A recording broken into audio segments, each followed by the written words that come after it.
বান্দারা, শিরিকটা কি?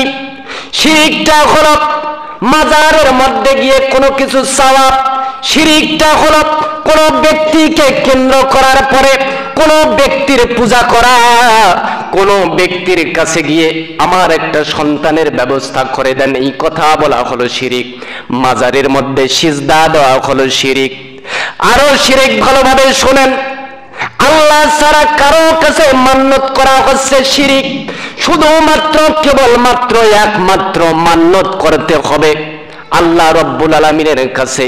কোন মানুষকে নির্দিষ্ট করে কারো নাম ধরে কেউ যদি মান্নত করে, ওইটা শিরিক হয়ে যাবে, ঈমান থেকে লোকটা বের হয়ে যাবে।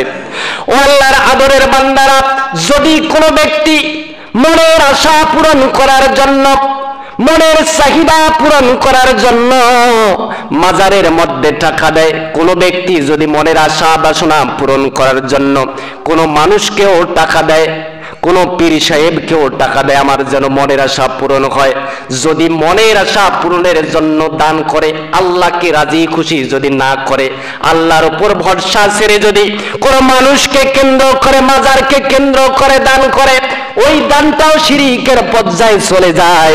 কারণ দানগুলো করতে হবে কেবলমাত্র একমাত্র কার পথে, জোরে বলেন তো? তাহলে চাইতে হবে কেবলমাত্র কার কাছে? আল্লাহর কাছে চাইতে হবে।